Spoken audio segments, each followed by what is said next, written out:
All right, it's that time to do it again. We're going to rate some more Canadian portfolios, make fun of them, check them out, see what they look like. I always have fun doing these. It's just kind of interesting to see what Canadians are buying and just what people are doing with their money. So let's jump into it. We're doing May 2024. These are their top comments here. So, first one here, 70% XEQT, of course. I think I own a little bit of that right now. That's the iShares Global ETF. Haven't actually looked into it in a while, but that's the stock here. Just a nice steady, keeps going up with the market. You probably get like 7% a year. Some years they were pretty bad here, but ongoing, consistent. We're at all-time highs right now. So looking a little deeper, year to date, it's up 12%. So very juicy, very nice. I like it. I like it. Now, this is just something you can easily sleep on. And what's the portfolio fees on this one? I forget. Yield is 1.1%. That hasn't moved. That's not why you're buying this. This is for the capital gains. Oh, fees. So expense fees, 0.2%. For Canadians, that's good. There's the holdings there. Nothing exciting, nothing to worry about. Yeah, so very boring one for the first one. 25% cash is pretty steep, and 5% CNR, CP, they like the railroads. I think those are actually doing pretty bad right now. Another one, 60% VEQT, same thing as XEQT, 40% VFV, that's the S&P 500. They love the US markets. Tax-free savings account, this guy, everyone here is boring as heck. XEQT, RRSP, XEQT. Wealthsimple Cash.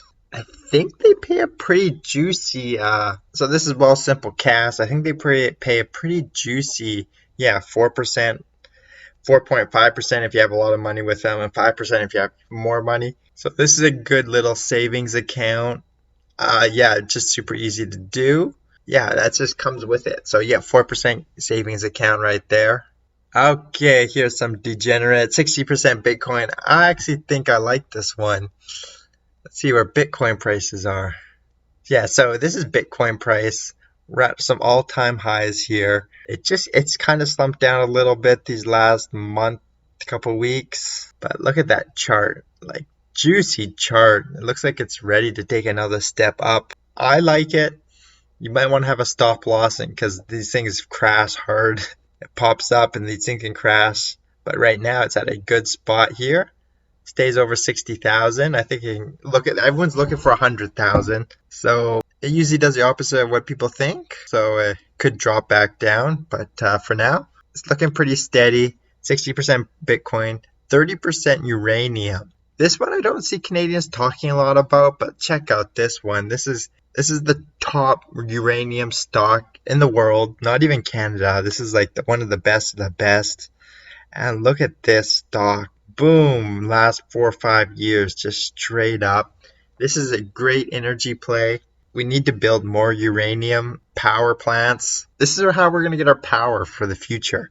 And, they had some of those, there's a little bit of crisis. Those ones are gone now. I think that happened like 2015. Maybe even older.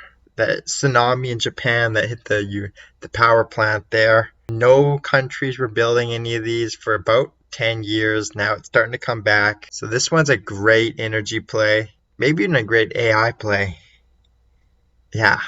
This is a nice stock. I should look more into it. I don't own it, unfortunately. This guy owns 30% of it. Damn. 4% oil and gas. Canadians love oil and gas. 5% GICs, 1% gas. Oh, they're buying a place in the next year or two, 20% down. And they got all their money in Bitcoin. They're going for it. They're either going to have that place paid off or they're going to be pushing out that date on a home. Seeking advice here. So this person holds 1.2 net investments with an advisor who charges 1% plus HST per year in fees.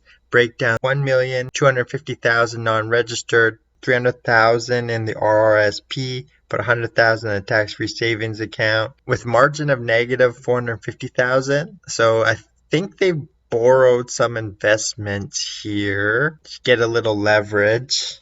Unrealized gains 500K with limited gains on the RSP and TFSA. So this guy's asking, what should I do? He has an advisor. He's got margin, which I think is down. Not sure, but the overall gains are 500K. To be honest with you, let's see what these people have to say before I give my advice. Depends on what the actual funds are. Important. What are the performance? Yep, they appear to be doing something. If actual margin is going 1.65. Yeah, so margin I'm not like super familiar with. I don't do that, so I can't say anything about that.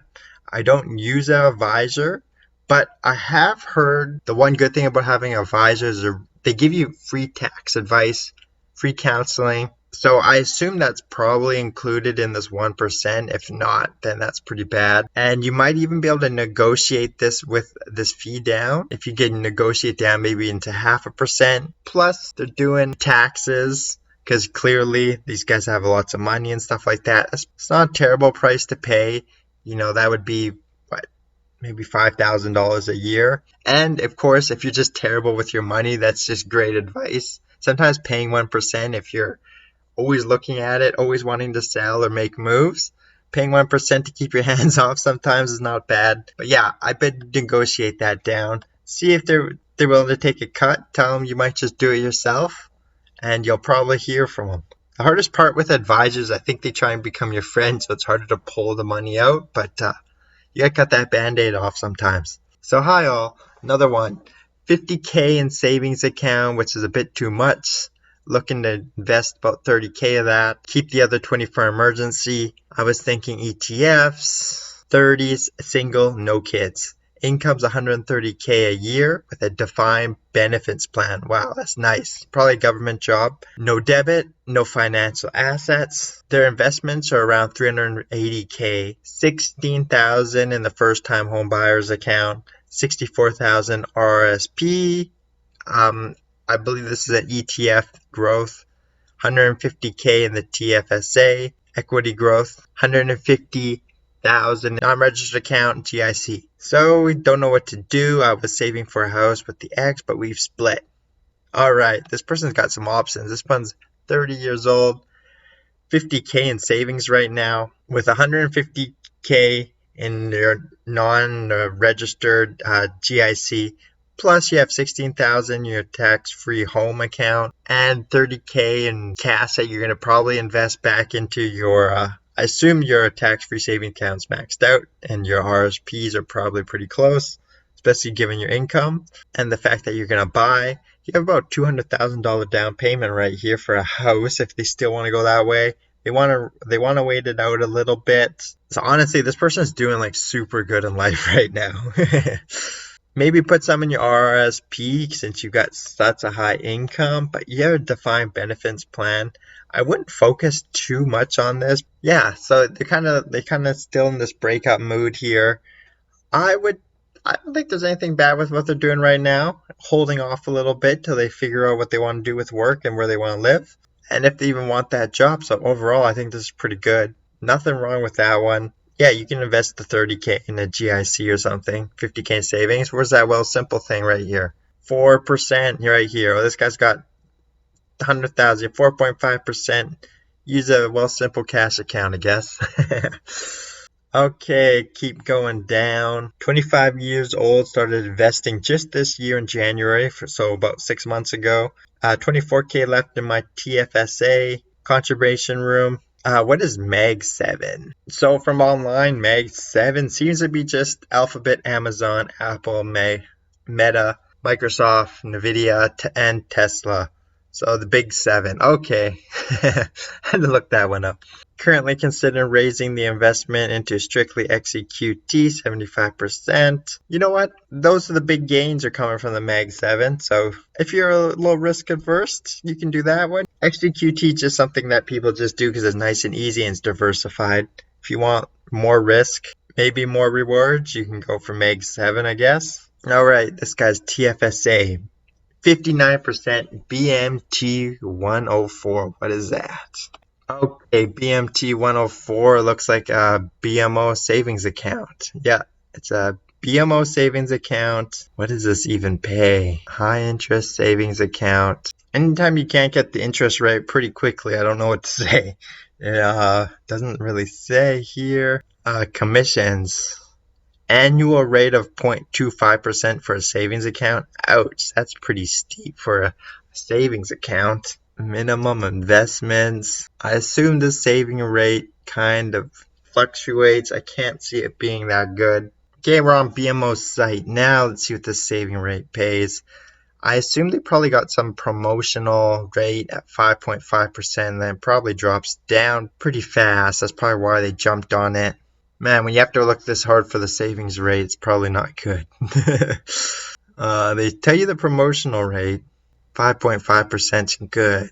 So I don't even know if this is their actual account that person has, but I'm just assuming it is. I just kind of Googled it. This is the first one that showed up. Bonus rate, what's with the after the bonus rate? Yeah, so you have to have month minimum 4,000 in the account, or you charge a monthly fee. Man, if they don't tell you the rates, it's probably not good. Man, I've already lost interest. Look how far you have to go in just to get this interest rate.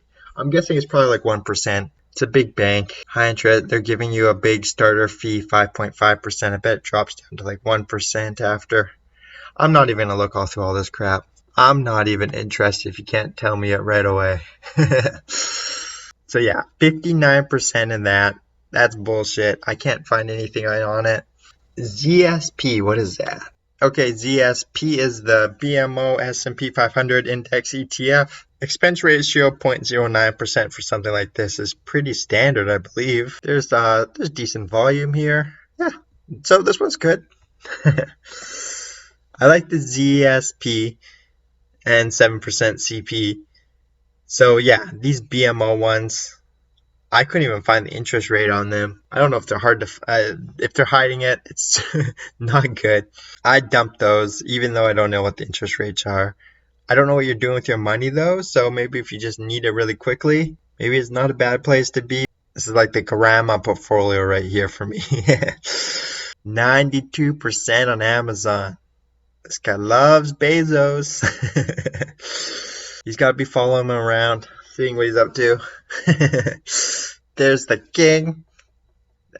This guy's probably following this guy around all the time. I actually think he stepped down from Amazon. But yeah, there he is. Oh, look at that guy. He is pumped up right here in that picture. Big Bezos fan. What else we got? What else we got? Hoping to retire in 15 years. Canadian US investments. VOO. I believe that's just index. Yeah, these are just nothing too exciting. All these ones, just diversified ETFs as far as I know. VXUS. Let's see that one. Lots of different index funds, global index funds. Not bad. Those are me just judging the portfolios of May 2024. Pretty safe stuff. No one's really doing anything that interesting. But I did like some of this detailed stuff that you can really crack down in on here. This person right here specifically. And yeah, we'll do the next one next month.